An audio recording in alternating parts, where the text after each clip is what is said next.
stratégies de coopération pour mieux préserver nos forêts, restaurer les écosystèmes et lutter efficacement contre la pauvreté en vue du bien-être de nos populations. Pour y parvenir, il nous faudra notamment plus de coopération technique et scientifique en vue du renforcement de nos capacités de lutte contre ce phénomène.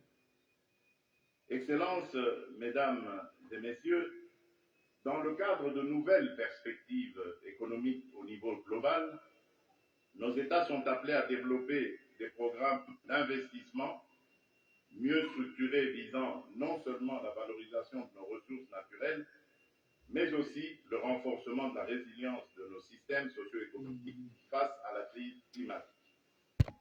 La République démocratique du Congo plaide pour la diversification des sources de financement climatique, entre autres le développement d'un marché de carbone juste et équitable, comme mécanisme de gestion durable, aussi bien dans les 3 bassins forestiers tropicaux que des autres massifs forestiers du monde.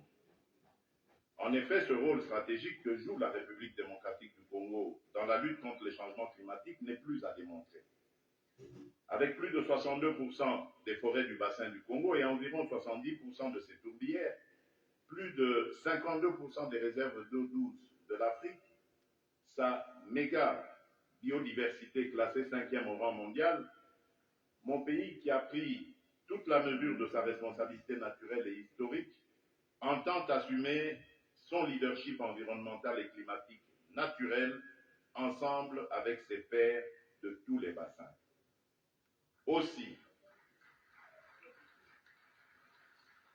Aussi, la République démocratique du Congo ambitionne de jouer un rôle majeur dans la transition écologique mondiale, car disposant des minerais et ressources énergétiques indispensables pour ce faire. De manière non exhaustive, je cite par exemple le cobalt avec plus de 70% des réserves mondiales, le coltan, le lithium ainsi qu'un énorme potentiel en énergie propre et renouvelable. Excellences, Mesdames et Messieurs, la République démocratique du Congo entend mobiliser les financements adéquats en vue de minimiser son empreinte carbone, ce qui permettra de moderniser nos systèmes d'exploitation forestière, agricole et minière. À cet effet, j'ai initié plusieurs réformes structurelles tendant au renforcement du cadre juridique et de gouvernance climatique dans mon pays. Ces réformes ont notamment pour but d'améliorer le climat des affaires, de structurer la mise en œuvre de notre contribution déterminée à l'échelle nationale et de faciliter la coopération bi- et multilatérale irrelative, d'organiser le marché de carbone et d'en garantir la transparence et l'intégrité socio-environnementale. Pour nous, les efforts consentis pour la réduction des émissions et les moyens mobilisés pour renforcer notre résilience climatique constituent une véritable opportunité de croissance économique durable.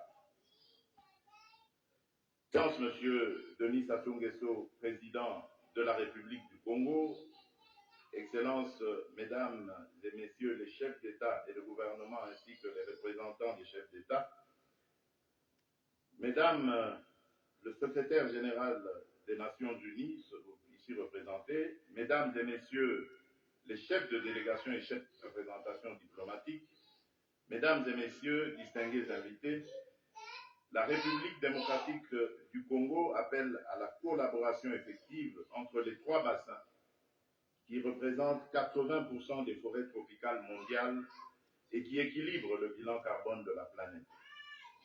Par conséquent, elle trouve légitime que l'affectation des ressources mobilisées actuelles et futures tienne compte de cette pondération. Ainsi, l'engagement et le partenariat des pays des 10 bassins forestiers devront permettre la définition des politiques communes et mutuellement avantageuses.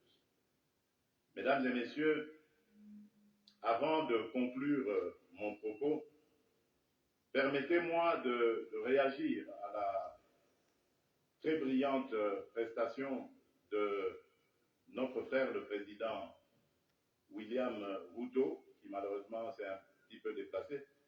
également de notre frère le président Brice Oligui sur la nécessité d'être unis et les avantages qui en découlent. Je suis un panafricaniste convaincu.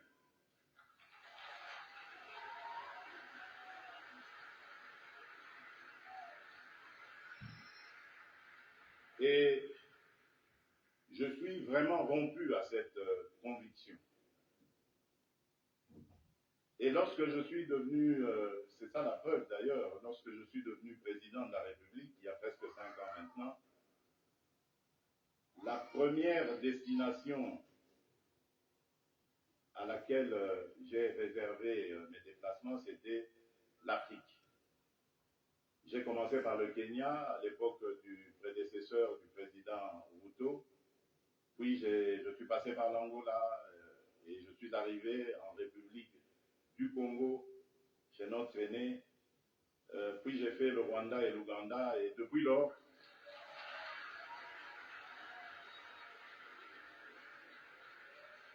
depuis lors, j'ai parcouru et visité tous les 9 pays voisins de la République démocratique du Congo. Il paraît que je suis le premier président à l'avoir fait. Qu'à cela ne tienne, mon but était de parler à tous mes interlocuteurs, mes pairs, de la nécessité que nous avons de vivre en paix, de vivre unis et de développer des projets qui vont être à l'avantage de nos populations respectives. Et je suis en mesure de vous donner, pour chaque pays que j'ai visité, chaque pays voisin, les projets sur lesquels nous avons commencé à parler, à nous organiser pour les développer. Donc c'est vous dire l'attachement que j'ai à la paix et à l'unité des peuples d'Afrique. Mais, car il y a un mais, et là je voudrais vraiment m'excuser de tempérer un peu l'enthousiasme qui a été le nôtre lorsque nous avons suivi le président Ruto, pour dire, malheureusement, nous sommes loin de la réalité. Parce qu'en ce moment, par exemple, où nous parlons de ce sujet très, très important, hyper important, la conservation de notre biodiversité, de nos forêts, ben, il se passe actuellement dans le parc de Virunga, une des réserves naturelles les plus importantes au monde, en forêt, en biodiversité, un activisme armé qui met à mal cet écosystème, qui le détruit. Et cela n'a pas été décidé à Washington, à Paris, à Bruxelles ou à Londres. Ça a été décidé en Afrique, et plus précisément à Kigali.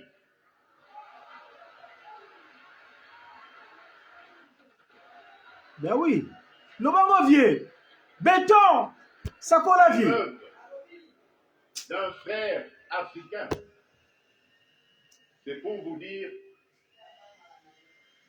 que nous devons bannir l'hypocrisie qui est entre nous. C'est ça, Kimvidia Ngungu, Disu Kuntalukaya, Koncha Mutu, Seka Moneka. Nous devons bannir des fléaux tels que le tribalisme, la haine de l'autre. Et c'est là, je crois, que nous pourrions parler d'abattre nos barrières, d'effacer les tarifs douaniers, etc. Tout simplement parce que, malgré nos engagements, rappelez-vous, à l'Union africaine, l'horizon 2020 était l'objectif pour faire taire les armes en Afrique. C'est devenu une chimère. Et nous ne nous en offusquons pas. Nous ne condamnons pas. Et tant que ce sera comme ça, il faudra oublier toutes les bonnes initiatives telles que celles préconisées par le président Ruto. Nous devons avoir le courage de nous regarder entre Africains, les yeux dans les yeux. Meso na meso. Ben oui. Et Kanchiko, Fachibe. Et nous dire que on ne peut pas s'appeler frère et se poignarder dans le dos en même temps. Voilà. Et Kanchiko, nous devons arrêter de rejeter nos responsabilités sur les étrangers non africains. La colonisation, ça fait une 60aine d'années qu'elle allait terminer en Afrique. Ceux qui nous avaient colonisés, divisés, aujourd'hui ils ont compris le sens de la paix. J'en veux pour preuve la France et l'Allemagne, pour ne citer que ces deux pays, qui étaient les meilleurs ennemis dans le passé et qui sont les meilleurs amis aujourd'hui, le moteur de l'Union européenne. Voilà. Tant que nous ne réfléchirons pas comme ça, eh bien ces gens-là, ces amis, ces partenaires à qui nous rejetons toujours la faute, ils continueront à nous prendre pour des irresponsables. Ils ne nous respecteront jamais. Jamais. Fachibe. J'ai suivi tout à l'heure avec attention l'adresse du président Macron, toute sa bonne volonté à vouloir venir dans des partenariats, mais j'ai tout de suite compris par son attitude que c'était du politiquement correct. Ah oui. Il n'en croyait pas un mot. Ah. Non pas parce que lui est menteur, non, loin de là. Parce que nous ne sommes pas sérieux, et eux le savent.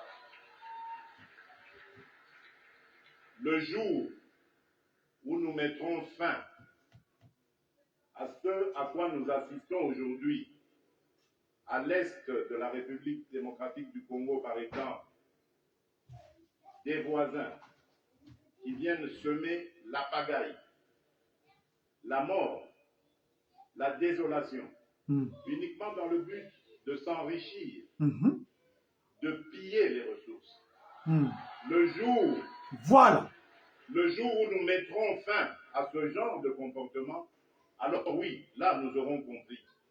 Parce que je suis désolé, en tant que président de la République démocratique du Congo et face à ce genre de choses, je ne suis pas tenté de construire des ponts, mais plutôt des murs pour sécuriser ma population.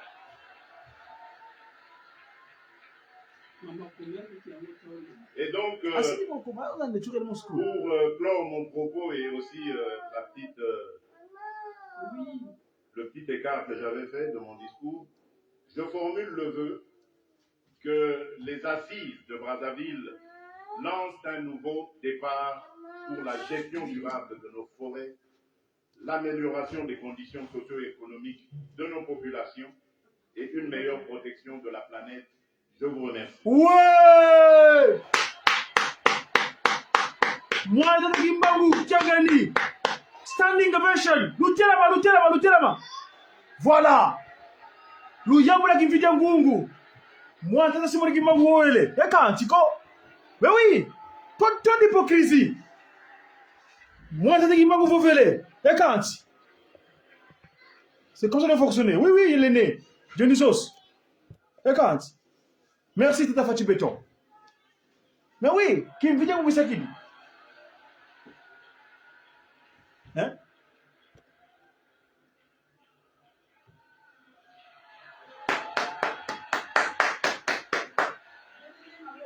Mais oui, il y a trop d'hypocrisie. Hein?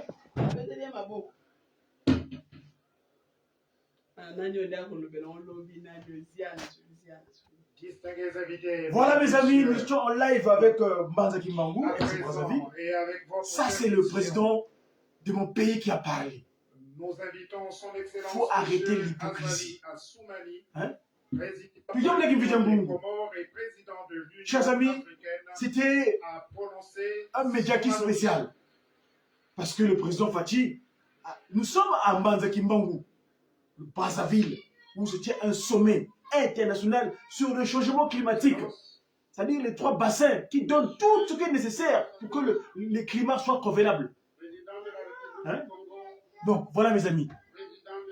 Pour la suite, allez sur le live de Radio-Télévision Congolaise, vous aurez le live. Moi, ce que j'avais à dire, mon président a parlé, il faut qu'on ait. C'est mon ami.